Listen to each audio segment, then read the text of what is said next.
Sopranos rap. So Ellen DeGeneres is leaving television. She is run her course. You know, she had enough. Even David Letterman had enough, and Johnny Carson. I mean, you know, you can only do this for so long, and then all of a sudden you're out of it. I did 15 years on all night radio on WOR. Larry King did it for a long time. You just you know, it's enough already. You play it out. Or as the manager told me at WOR that Jerry Crowley, he says you've had a good run. Actually, I had a crawl. Is what I did. What I'd like to do is, I would like to tell you that I am going to put on a dress and replace Ellen, but I'm not going to do that. And that's been done. I mean, that's how television began with Milton Berle. He was the first big star we had on television on NBC once a week, and he was in a dress. He was a drag. He put on a dress to get laughs. Ellen would not put on a skirt to get laughs. But she's done it. You know, I mean, come on, she made her statement. And Oprah wore it out. You know, enough already with the self-help now.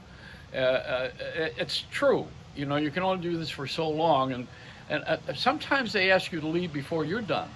That happened with Regis Philbin. You know, NBC or ABC rather was owned by Disney, and they gave him a plaque in the corner of the building where he did the show from in New York, across the street from his apartment. And I was friends with Regis, and he was pissed off because they were edging him out. Well, first of all, he wanted more money. And he got spoiled by doing the Millionaire Show and making a lot of money on another network. But, you know, it's a business. It's a business. They only care about the money. And, you know, I will tell you, the black people now who are so lucky in many ways to get to live their dream, you're still not going to be under that same guiding star that we all have called the dollar sign. You know, or we call it U.S. Uncle Sugar. That's it. U.S. is Uncle Sam. You know, well, Uncle. If I go to my uncle, I need a handout here. And there's talk now about how people don't want to go to work because they're getting paid already by the government. And why would I go to work when I can make more money sitting at home, and I don't have to work for an idiot that I never liked anyway, doing a job I didn't want. You know, I mean, this is all a shuffle, and it's all a shift of consciousness.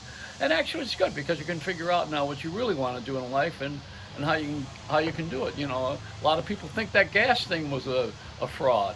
Everything's a fraud. The voting's a fraud. The television's a fraud.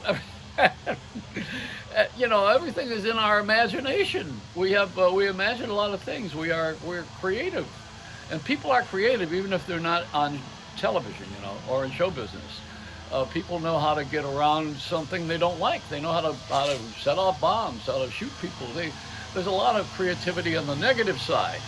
So what we try to do is put everybody in a place not of being the same, but of practicing what it is they're created for and helping them to be healthy. Hey, we're doing it now. A lot of black people who are into this way of life are showing the value of eating differently, of not having fried chicken in a bucket as being your main diet, and eating plant life, and doing the things that we're supposed to do. The Chick-fil-A, for instance, which is a rooster sperm, I think is the secret sauce. Well, they can't get the roosters to, they don't want to, I know, I'm sorry I brought up the birds, but roosters don't want to, they just don't want to, they're not interested in chicks. They're gay. The roosters are gay. Chicken not get laid. Chicken no fillet. And that's a Christian guy, you know, he closes the store on Sundays too, you know. I'll tell you something, their chicken stuff is it carries a lot of stuff, a lot of disease. We used to not, I don't know, I like the old poultry store where you walk down the street and the corner. In New York, they did this famously in the Jewish neighborhoods, and you watch the guy take the feather off the chicken, and then they dip them in the boiling water. Is this today, Tuesday? Usually that's when that guy comes by with the thing. Why is it every time I'm doing the show, the guys come over and start to do the lawns? And if it's not that, it's the bird. Okay, all right, we got it. Thank you. He's gonna come over here. I tell you what I do. This is the Montezuma's revenge. You know. All right, get it. I got it. Okay, I see it. There you go. Okay. When I'm really desperate, I'll interview him. I never get that desperate. I don't want to. I don't want to hear a Mexican with a mask doing the lawn complaining. When I saw a Mexican with a mask, it was in San Miguel when they were robbing a bank. I think that was me. Anyway, back to my story here. Kareem Abdul-Jabbar is on television saying how he was friends with Cassius Clay and how he believes in the movement and the injustice of the taking a knee and standing and holding your hand and not wanting to do the Olympics. And you know, it's even in the scriptures. You know, this is Ecclesiastes. Is that where this is a time and a place for everything? And a celebration is not the place to bitch. It's not a place. I mean, go to someone's wedding and then get drunk. There's always an uncle that does that. I don't know why. But you go to someone's wedding and someone gets drunk and then they tell you what they think of you. I mean, that's the worst thing. And it's like going to an Academy Award ceremony and someone tells you what they think of you. I don't want to hear that. I don't want to hear how angry you are at something. I want to have some fun. If I want to hear anger, I'll go watch Archie Bunker because he was funny. Or the Jeffersons or someone. I don't care about the color. I care about the humor. You know, there's humor in all of our foibles as American citizens and as friends of the world. You know, I'm a soldier of the planet is what I am. And I report to nobody. I report to my higher power. I don't report to you. See, I don't rely on people. I've learned to not count on people to take care of me. And although I have done it, but I'm learning to not do it anymore. I want to rely on myself, my own skills, my own working. And that's why when people don't want to go to work because they're not being paid enough and they would rather take unemployment. But there's other reasons. You know, they have kids at home and the kids can't go to school and they have the vaccine and women should never have taken jobs. That being the case, you know, but I liked a woman having a job because if my wife didn't have a job, I would have, when I was getting sober years ago, I wouldn't have had any money. It was a good thing she went to work. And she didn't have to go to work. She was a golf pro. Come on. But, you know, she went out and took a regular dental hygienist job. We all got our stories. Everybody's got a story. Everybody has a reason for not going to school. I'll never forget the guy that didn't call in to not come to work because he said that his cat had swallowed the floss.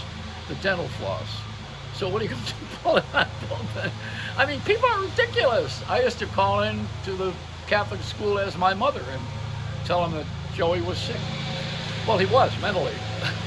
Are they going to come around here again with that noise machine? You know, this is what rich people do. They take the lawnmower and go do the lawn yourself. But rich people, they live in these communities and they pay people to come and do the labor. Then we get mad because they're from another country. And they are not citizens, but they're doing all the work. I'll never forget when Ronald Reagan was governor of California, and they used to go and look for his help because he was anti-grape pickers. Remember the migrant grape workers? Cesar Chavez. You know, let's unionize. And Reagan was the governor of California. At that time, I think I wanted to go to his house and open the dryer and find the people he was hiding. Yeah, I'm laughing about it because we're ridiculous. And the ridiculousness of it all has got to be discussed, not the issue. The issue itself is boring. You know, they read the police blotter on television. Who cares about watching a fender bender? Do you really? You know, on the 405 in LA, people used to hold up traffic because they would drive by a fender bender and look at it with the Gawk Patrol. Like they didn't ever see an accident or they couldn't watch it on TV. They wanted to stop and see an accident. I mean, we're attracted to that. And people are, for some reason, attracted to tragedy and things that we never would do ourselves, that we watch other people do that we're happy they're getting away with. Then there are other things where we want to punish somebody because they shouldn't be doing that, and I would never do that, and my family doesn't stand for this, and this is wrong for the country, and oh my God. You know, you would be committed in Bellevue, which they don't have anymore. That was a hospital in New York where they give you a hot bath and put some electrodes on your brain to try to change your thinking.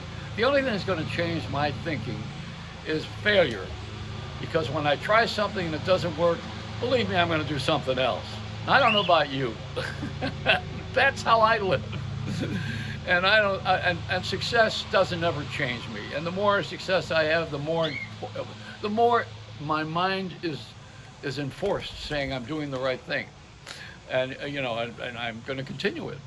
I was going to mention this Wheeling, West Virginia. I work, see, my experience is what I share on the air. I worked in Wheeling, West Virginia, and that's where the railroad that someone just did a series, a black series on. It's going to premiere pretty soon. They're promoting it now about the railroad, the slaves leaving the South and with the Underground Railroad and coming into the North. The place they would stop is in Wheeling, West Virginia, and Wheeling Island, where they have a racetrack. And you know what they did? They found a culture there. They opened up a lot of houses of ill repute. They opened Blind Pigs, is what we call them in Detroit. That's after hours drinking. And so, Wheeling Island became Pleasure Island.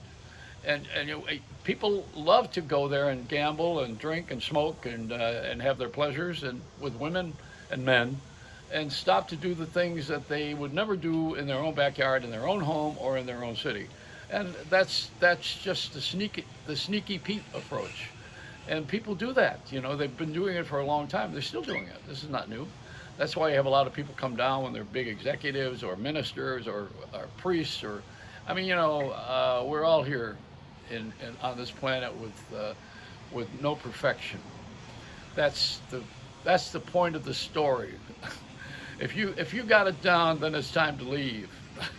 Don't go home, wherever you believe you belong. I'm tired of the award shows where people get on the air and we're there for a celebration, and I equate it to, I told you, a drunken uncle at a wedding who starts to tell you he sounds off, and I don't want to see that anymore. I just want to see it. If we're going to go to an Oscar award, let's award the Oscar. I mean, let's not push your agenda, whatever it is. I don't care what it is. I mean, I'm an older Italian. What do you think? I'm going to go out and carry a flag now? The Columbus Day Parade is the only parade that goes up Fifth Avenue. Doesn't go down Fifth Avenue. Do you know that? We even go the wrong way. It's a Reynolds Wrap.